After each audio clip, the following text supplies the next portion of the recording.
తెలంగాణలో నిర్వహించిన కులగణన సర్వేకు సంబంధించి రాష్ట్ర ప్రభుత్వం దగ్గర 88 కోట్ల పేజీల డేటా ఉంది. ప్రజలు వ్యక్తిగత ఆమోదంతో ఇచ్చిన ఈ సమాచారం అంతా పూర్తి వాస్తవాలతో కూడుకున్నది. అందుకే దీని నిబద్ధతపై ఎవరినైనా సవాల్ చేయగలుగుతున్నా. ఈ డేటా ఆధారంగానే ఓబీసీలకు విద్య, ఉద్యోగాలు, స్థానిక సంస్థల ఎన్నికల్లో 42% రిజర్వేషన్ల బిల్లును రాష్ట్రపతి ఆమోదానికి పంపగా 3 నెలలుగా పెండింగ్లో ఉన్నాయి. వాటిని ఆమోదించేలా ఒత్తిడి తేవాలని మల్లికార్జున ఖర్గే, రాహుల్ గాంధీతో పాటు ఇతర ఎంపీలను కోరడానికే ఇక్కడికొచ్చా అంటూ సీఎం రేవంత్ రెడ్డి తెలిపారు.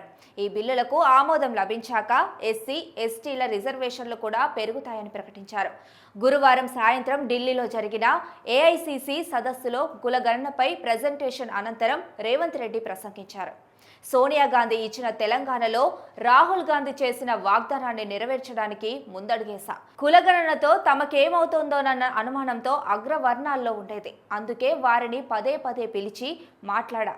సమాజంలో మార్పులు వస్తున్నప్పుడు ఆమోదించాలని సూచించా. వాటిని అంగీకరించుకుంటే అవి అడ్డు తొలగించుకుంటూ పోతాయని, అదే మనం సంతోషంతో ఇస్తే మన గౌరవం పెరుగుతుందని చెప్పా. అందరికీ నచ్చజెప్పి 2024 ఫిబ్రవరి 4న సర్వే మొదలుపెట్టి 2025 ఫిబ్రవరి 4వ తేదీన పూర్తి చేశాం. ఫిబ్రవరి 4ను సామాజిక న్యాయ దినోత్సవంగా ప్రకటించాం. మా నాయకుడు రాహుల్ గాంధీ ఆదేశం లక్ష్మణ రేఖతో సమానం. అందుకే ఏడాది కాలంలోనే అన్ని పూర్తి చేశాం.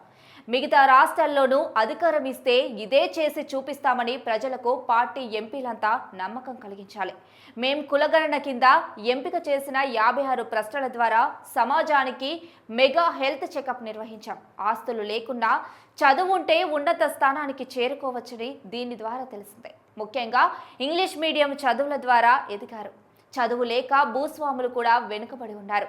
బీసీ రిజర్వేషన్ల బిల్లులు ఆమోదం కోసం ఖర్గే, రాహుల్తో పాటు ఎంపీలంతా పార్లమెంటులో తెలంగాణ గొంతుకన మారి పోరాడాలి.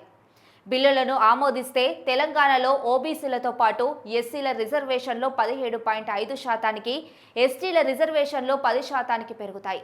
ఇది దేశానికి రోడ్ మ్యాప్. తెలంగాణ మోడల్గా చెప్పడానికి ఎవరికైనా ఇబ్బందిగా ఉంటే రేర్ మోడల్ అని తీసుకోవాలని చెబుతున్నా.